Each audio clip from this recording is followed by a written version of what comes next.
Halo everyone. Yoi, balik lagi bersama gua Adit di channel Akademi Ketawa TV.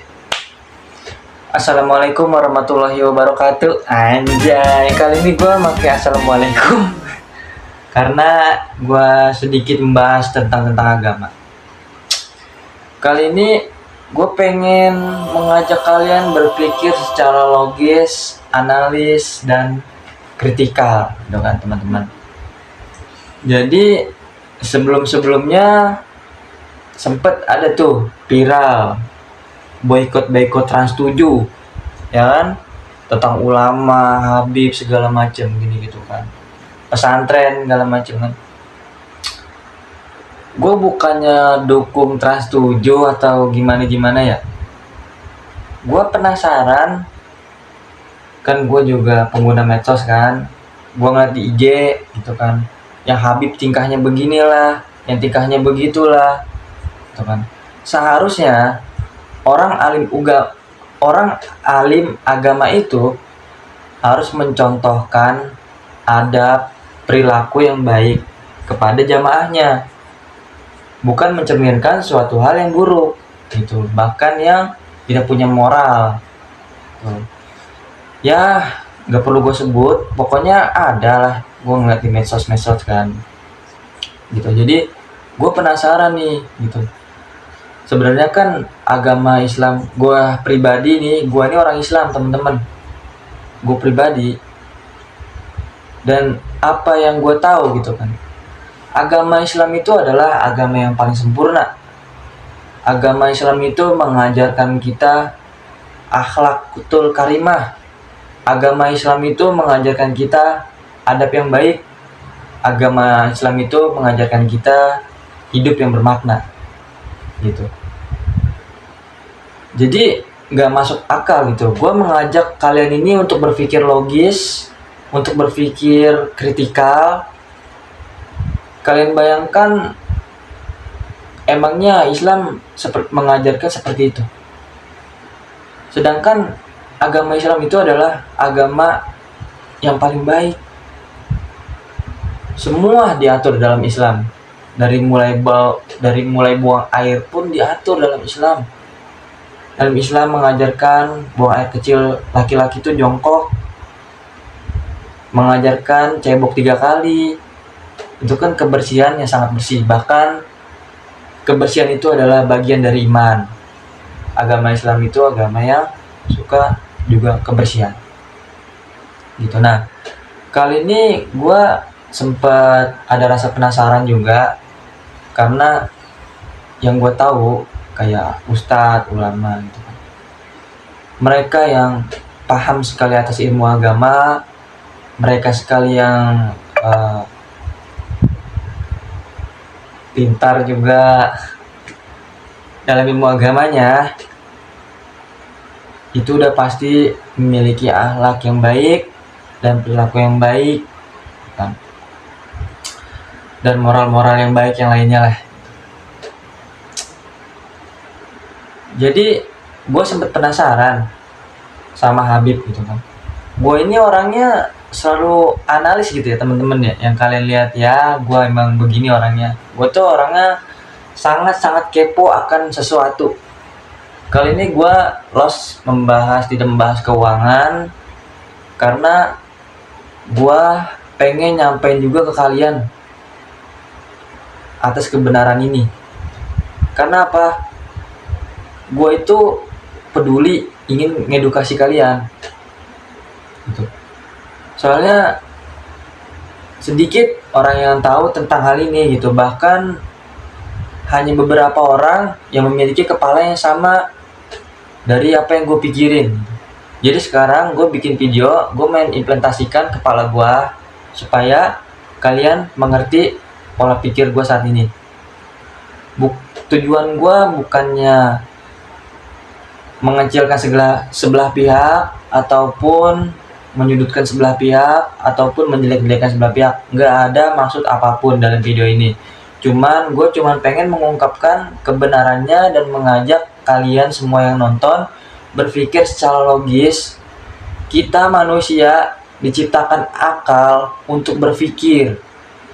tolonglah ya, kita manusia diciptakan akal untuk berpikir, bukan hanya sekedar mengikut-ngikutin. Kayak orang begini-begini kalian ikut, orang begini-begini kalian ikut. Jangan jadi seperti kerbau. Kerbau itu satu temannya nyebur sawah, semuanya akan ikut tuh nyebur sawah tanpa belajar sedikit pun tentang sawah. Kayak sawah itu kan pasti ya, namanya sawah punya habitat. Di situ juga pasti ada bahayanya. Kayak ada ular, ada buaya, dan binatang-binatang predator lainnya. Kita sebagai manusia dan bukan hewan, kita harus berpikir. Kita nggak boleh taklid. Kita nggak boleh FOMO apa hal yang kita nggak ketahui. Kalau FOMO tentang teknologi itu bagus teman-teman, karena perkembangan zaman itu selalu meningkat dan meningkat gitu. Itu penting kalau FOMO tentang teknologi. Tapi kalau FOMO pola pikir, jangan, karena di situ kalian bisa dibentuk menjadi pribadi-pribadi yang rusak gitu. Kali ini gue menemukan suatu fakta tentang Habib. Sekarang gue mengajak kalian semua berpikir secara logis. Gini loh, coba kalian bayangin Habib itu mengaku mereka keturunan Nabi.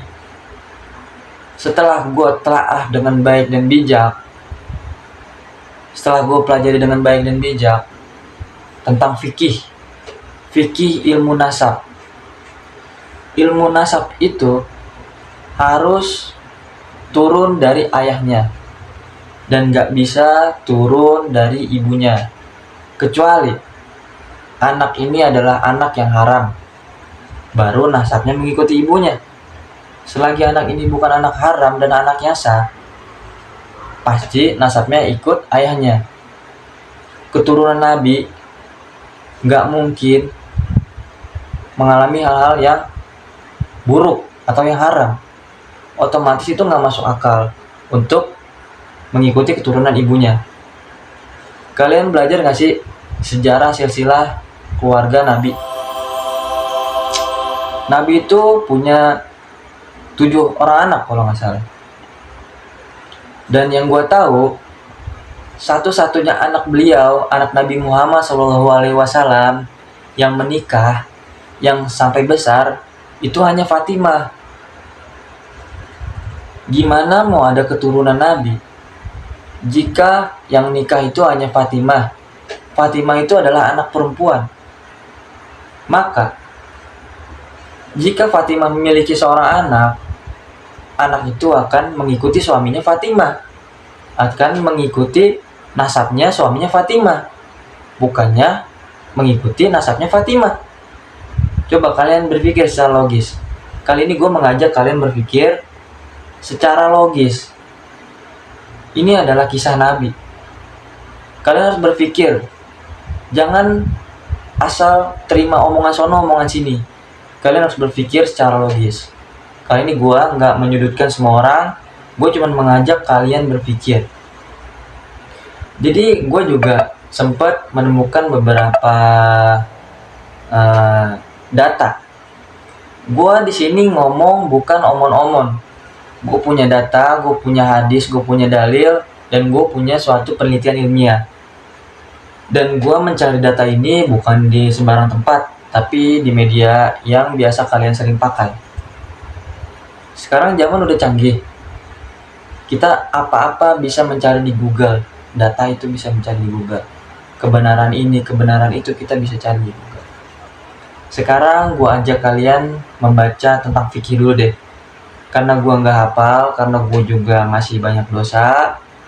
Kita baca bareng-bareng apa yang gue temuin di Google.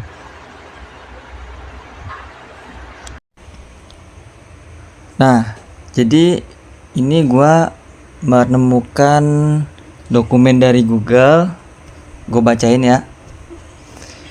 Ilmu fikih tentang nasab atau keturunan dalam Islam mengatur penetapan hubungan keluarga untuk hak waris, perwalian nikah, dan nasab anak berlandaskan dalil Al-Quran dan hadis yang menekankan penetapan nasab melalui ayah kandung pada pernikahan sah.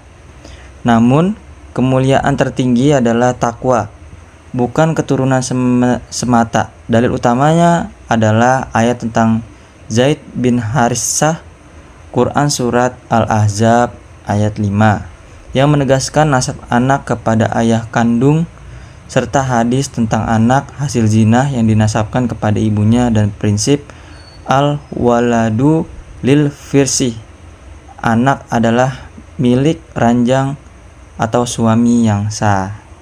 Gitu. Jadi di sini udah jelas ilmu fikih tentang nasab itu harus dari ayahnya. Nasab itu harus dari ayahnya agar tidak terputus, kecuali anak hasil hubungannya haram itu dinasabkan kepada ibunya, bukan ayahnya. Konsep dasar nasab dalam fikih, penetapan nasab seorang anak ditetapkan pada ayahnya jika lahir dari pernikahan yang sah, akad nikah, dan kemungkinan berhubungan intim.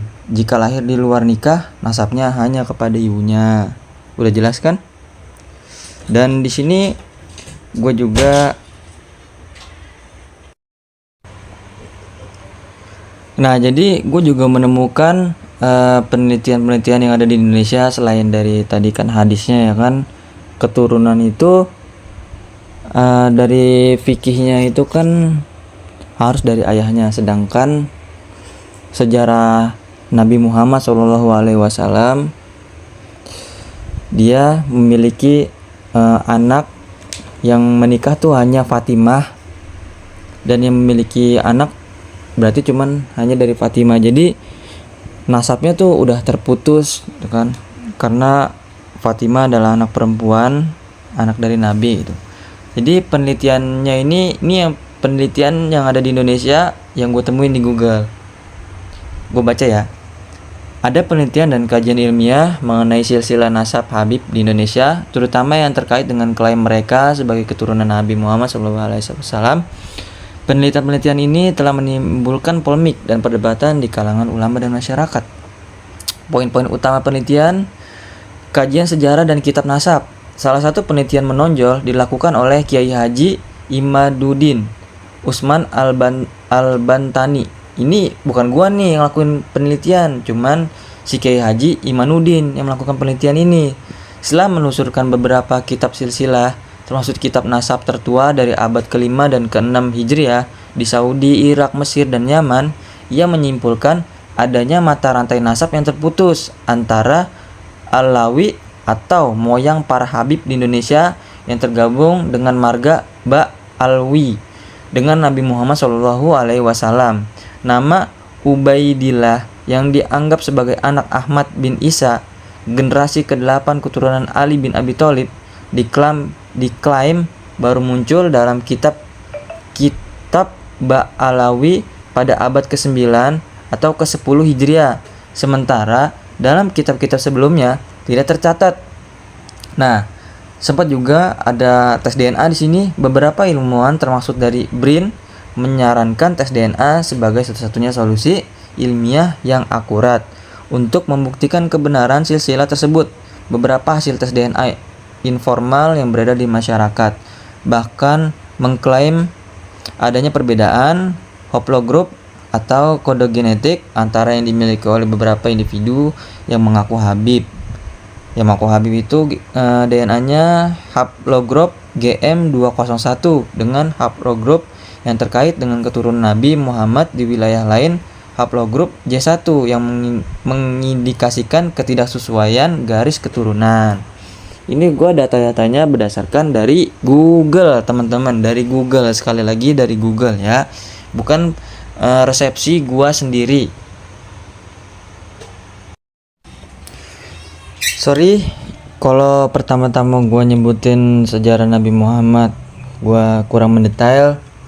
Kali ini gue kasih rangkumannya di Google, dari Google, ini datanya juga dari Google, biar kalian tuh mengerti gitu kan. Anak-anak Nabi Muhammad SAW dari Khadijah, laki-laki Al-Qasim putra pertama meninggal saat kecil.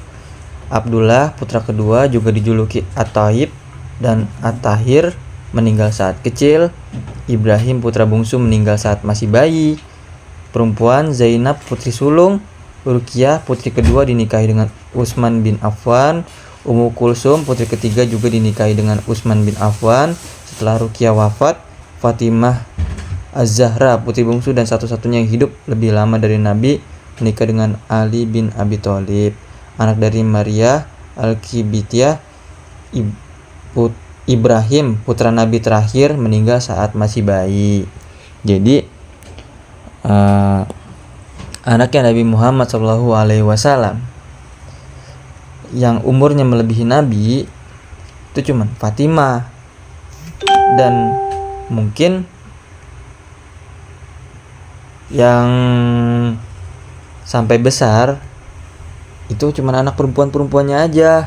Anak laki-lakinya sudah meninggal dari kecil. Jadi kesimpulannya tadi gua pribadi udah ngasih tahu ilmu fikih buat kalian tentang nasab itu seperti apa. Nasab itu adalah keturunan dari laki-laki, bukan perempuan. Mengikuti keturunan dari ayahnya, bukan ibunya. Gitu. Jadi sedangkan Nabi Muhammad SAW memiliki anak laki-laki pada wafat saat masih kecil. Hanya sisa anak perempuannya saja. Coba kalian pikirkan secara logis di sini. Ini rangkuman yang gue cari semuanya berdasarkan dari Google. Berpikir secara logis ya teman-teman. Nah, itu teman-teman data yang gue cari dari Google. Itu data-datanya. Ya, semoga membantu kalian yang masih bertanya-tanya.